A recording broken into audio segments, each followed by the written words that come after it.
First of all, there are two types of AI. You've got applied AI, which is what we use in, say, automation and programming, where you have a very complex decision tree, and if anything falls out of that decision tree, the whole thing falls apart. So that's a programming issue. That's applied mechanics, applied intelligence, if you want to call it that, but it's really more accurately thought of as machine learning, and it requires a lot of people.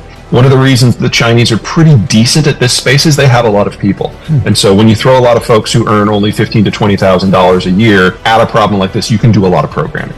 General AI, machines that can think, machines that can operate independently.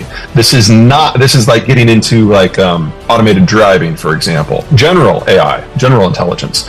We don't have that yet. We're not close. We're not within 30 years. Doesn't mean it can't happen. It's just not going to happen soon. So lots and lots and lots and lots of human programming to establish this decision tree that the machine then tries to follow. But it's not very good at doing things like recognizing stuff on the shoulders. So, for example, the way it was explained to me, I think most effectively, is if you've got a stop sign on a road, an EV or an AV car will see that and it will stop. But what if the stop sign is on the side of the building and it's part of a marketing campaign? It's like driving by the building and it just stops because that's the context that it knows it in. So decisions that a 3-year-old is capable of making, AI today can't make. So if it involves math and physical processes and crunching, no problem. It's great. But if it requires decision making, not so much. Your second issue is that true AI, especially general AI, but to a degree even the applied stuff, that requires those chips that are 4 nanometers or 10 nanometers or smaller. Really the 4 nanometer types are the ones you need.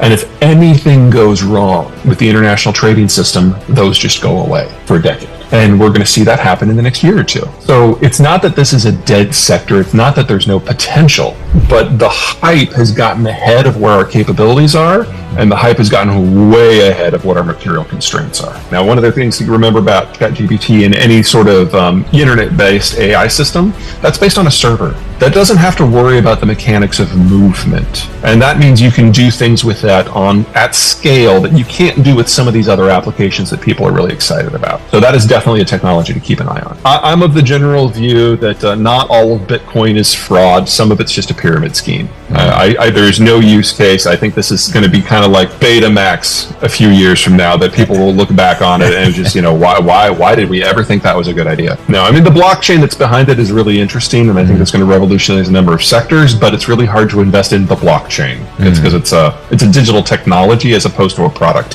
Speaking of products, though, EVs. So I know you're not a fan. What's going on with EVs, and why aren't you a fan? I think I know, but maybe. So, two problems. Number one, most EVs in most places are not green at all. The places that we have chosen to do the processing and the way we do the processing is very soft coal intensive. And so the energy intensity to generate one of these things in the first place is an order of magnitude more than a normal car.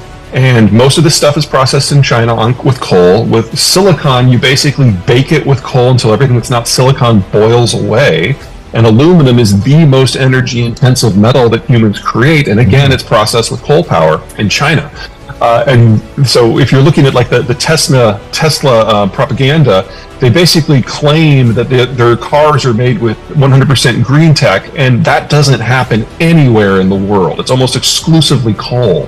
Second, we're going to have a material shortage. For us to do the green transition in a way that we're talking about with the technologies that we know, solar, wind, EVs, and so on, we need 3 times as much copper and 10 times as much nickel and 18 times as much graphite and on and on and on and on. And humanity has never, in 6,000 years, doubled the amount of any industrial material that we already had in use. And we're going to do this now for 12 different materials, and we're going to do it without Russia, and we're going to do it without China. Bullshit. So we need to look within the constraints of what we actually have and might be able to build out in the next 10 and 20 years. And then we need to take a really hard look, not just at the economic footprint, but the carbon footprint of the technologies in question. And we're going to have to do something we really don't like to do in this country. Make some choices. And putting solar where it's sunny, slam dunk. With EVs, maybe some fleet vehicles in communities where it's sunny or windy. So Phoenix, sure. Denver, sure. You drive an EV and you put up solar panels in New York, you have increased your carbon footprint with those choices. And since we're not going to have enough materials to do this at scale anyway, we're going to have to choose where to put this stuff. Now, the environmental movement is moving this direction. And I actually have to say I'm a little impressed, because they're not a group that is known for making long-term math-based decisions.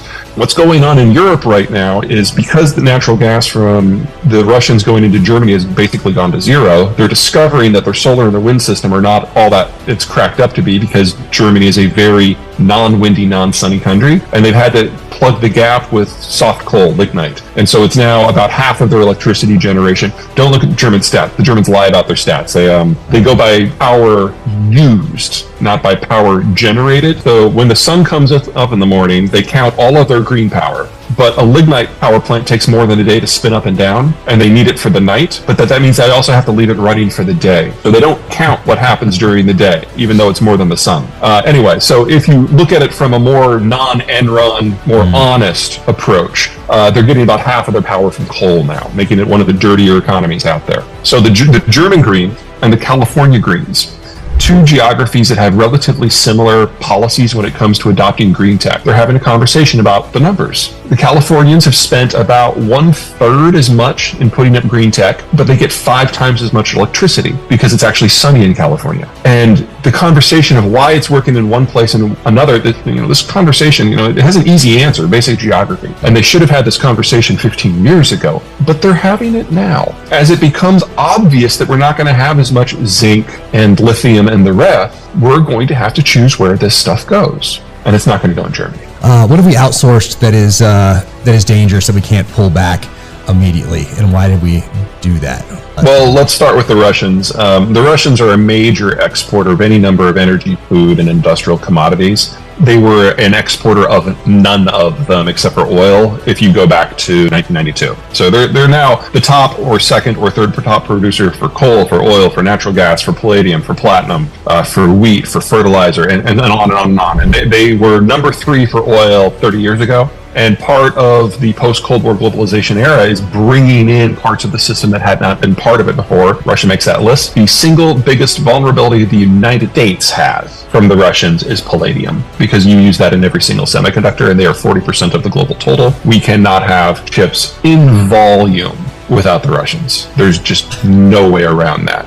We will work on being better with efficiency, and that'll help, but we're still looking at us needing to reduce global output of chips by at least 1/3 because of that one thing. China is much more significant. China came in basically at the same time as the Russians, but instead of being in raw commodities, they do processed commodities and manufacturing. So we need to relocate the entire electronics manufacturing base. That will be hard.